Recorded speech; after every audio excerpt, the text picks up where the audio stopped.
भगवान की आरती करने का भी एक तरीका है। भगवान की आरती करो तो 4 बार चरणों में आरती घुमाओ। आरती 4 बार चरणों में घुमाओ, 2 बार भगवान की नाभि पर घुमाओ, 1 बार भगवान के मुखमंडल पे घुमाओ और 7 बार पूरे शरीर पर एक साथ आरती घुमाओ और अंत में ओम बनाकर आरती किसी और को दो। अगर हम इतना नहीं कर सकते तो कोई बात नहीं, 1 बार घुमाए 2 बार घुमाए, लेकिन भगवान की आरती जरूर घुमाए। कहते हैं ना महाराज कि नहीं करने से तो करना श्रेष्ठ है, इसलिए व्यक्ति को कुछ ना कुछ करते रहना चाहिए। आगे लिखा कि भगवान की जब आरती की जाए तो याद रहे कभी भी तेल के दीपक की आरती ना करे, सदैव घी के दीपक की आरती करे। ये मेरी अजमाई हुई बात है, मैंने खुद अनुभव किया है।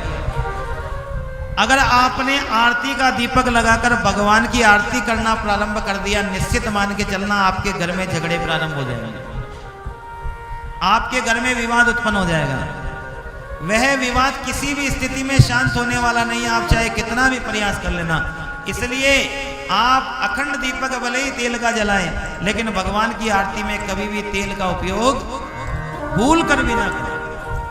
भूल कर भी अगर तेल का उपयोग आपने कर दिया, अगर किसी को लगता है कि भाई ये बात सही है या नहीं है, तो आप अपने घर पे जाके एक्सपेरिमेंट कर सकते हैं, कोई परेशानी नहीं। ये अजमाई हुई बात है और सत्य बात है। आरती में कभी भी तेल का दीपक उपयोग में नहीं लेना चाहिए। अगर कोई ले रहा है तो एक बार अपने घर की ओर जरूर देख ले। जो दीपक में आरती में तेल का दीपक बनाता है, निश्चित उसके घर के अंदर भीतर झगड़े उत्पन्न होते ही होते हैं। कितना भी कर लो, आप लाख प्रयास कर लेना, लेकिन आपके घर में झगड़े शांत नहीं होंगे। इसलिए आरती में इतना सा घी लगता है। आरती जब भी करो तो घी का दीपक जलाकर ही भगवान की आरती करनी चाहिए।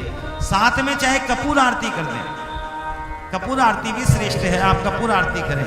आगे लिखा है आरती के पश्चात जल आरती, शीतल जल से आरती जरूर करनी चाहिए। भगवान की आरती करने के बाद में अग्नि के द्वारा जब आरती करे तो जल के द्वारा भी आरती करे, शीतल आरती ये अनिवार्य करनी चाहिए। इससे घर में शांति बनी रहती है, हमारे घर में सुकून स्नेह सदैव बढ़ता जाता है। आगे लिखा है अगर आरती प्रतिदिन आटे का दीपक बनाकर की जाए, हमारे घर में हम जो आरती करते हैं ना, तो आटे का दीपक बना लिया जाए। माताएं भोजन बनाती है, उस समय एक आटे का दीपक बनाए, उसी आटे के दीपक में 4 मुखी बत्ती लगाकर अगर भगवान की आरती करी जाए तो उसके 2 फायदे हैं। एक तो सबसे पहले भगवान नारायण तृप्त होते हैं, और दूसरा हमारे घर का आटा और जल मिश्रित होने के कारण हमारे घर के पूर्वज, हमारे घर के पितृ देवता वो तृप्त होते हैं, पितृ तृप्त होते हैं। याद रखना इस बात को। आटे का दीपक बनाकर 4 बत्ती लगाएं। 4 बत्ती लगाने के बाद नित्य प्रतिदिन दक्षिण दिशा में भगवान विष्णु भगवान नारायण के आगे दीपक जलाएं, आरती करें। इससे हमारे पितृ तृप्त हो जाते हैं।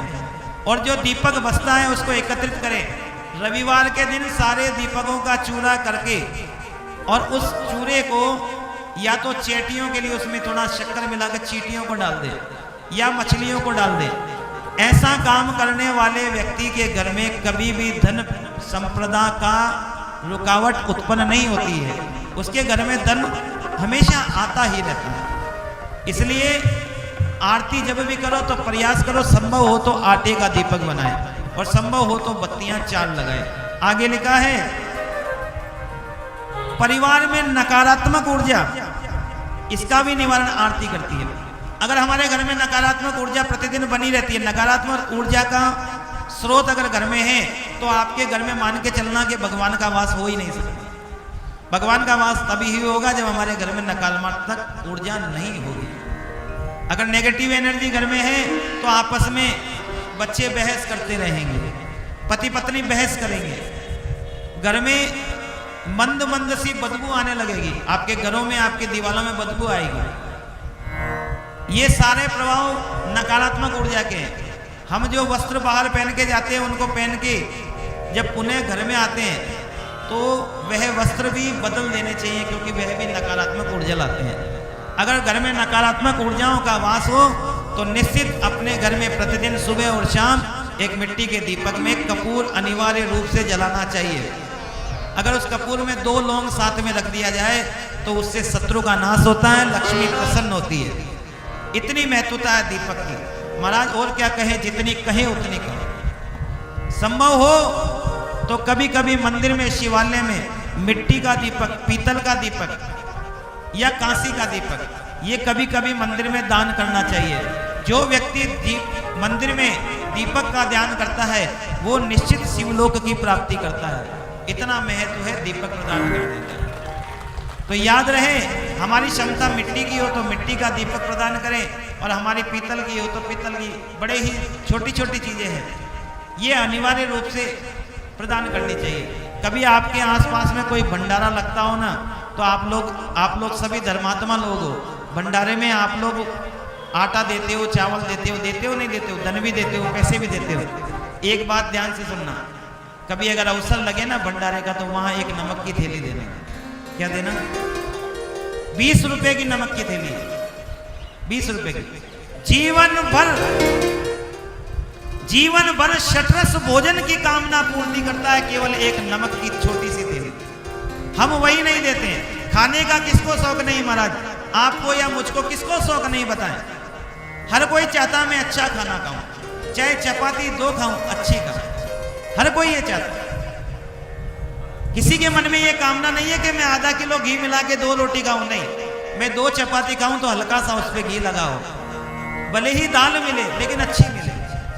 हर किसी के मन में 2 चपाती सुकून से खाने की इच्छा होती है।